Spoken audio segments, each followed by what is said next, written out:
Hey guys, welcome to my video. I'm me, and today I want to tell you two things about the money. That is about the coins and the paper money. Let's go. One solution to the problems of using ordinary objects as currency was to create coins out of precious metals. Precious metals, especially gold, silver, and copper, are rare and valuable across many cultures, and they are easier to save and weigh than silk or feather. Metals are heavier than silk and feather, but last longer and don't really react with elements or so copper oxidizes when exposed to extreme moisture. These metals are chosen for coinage because they are malleable and durable. The first coins were minted or produced 2,600 years ago in Sardius, Lydia, now part of Turkey. Some of the coins had the head of a lion on them and were called tridents.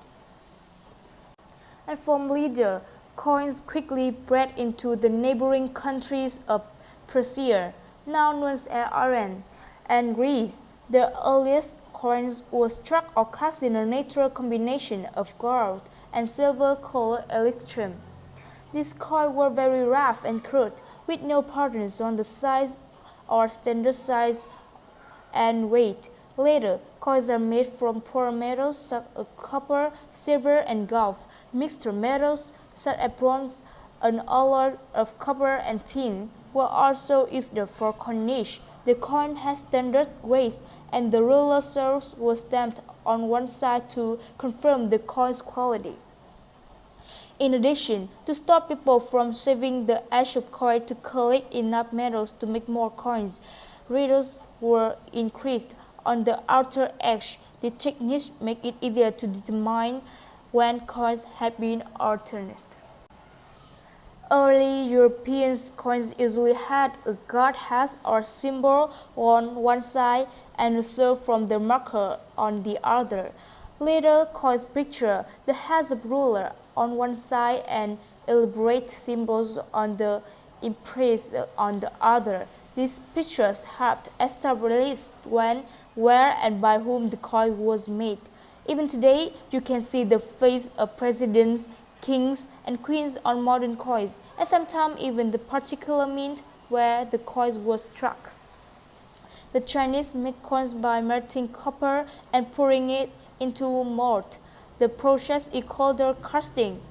Chinese coins were cast with square holes in the center, so that thousands could be carried on a ribbon or stick. Instead of picture, the Chinese coin called cash had words telling their worth or denomination. The Chinese also made the coin using bronze, silver, or gold. Only the government could produce coins. And now I will tell you about the paper money. A Chinese man named Tai Lun invented paper 1,900 years ago, but it wasn't used for money until 700 years later when the Chinese government began to print paper money. The earliest paper money were created using a woodcut printing method. The specific designs and domination were drawn on wooden blocks, and the background was carved away.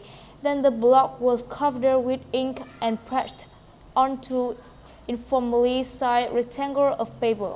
Red and black inks were used, and the seals of issuing bank were applied to part of bills. The officials who issued the currency put their name and seals on them. Although coins were still available, the lighter paper money quickly became more popular. The Chinese called it flying cash because it could blow away in a breeze. In Europe, another invention changed the shape and widespread usage of currency. Johannes Gutenberg invented the movable type printing press in the mid-1400s.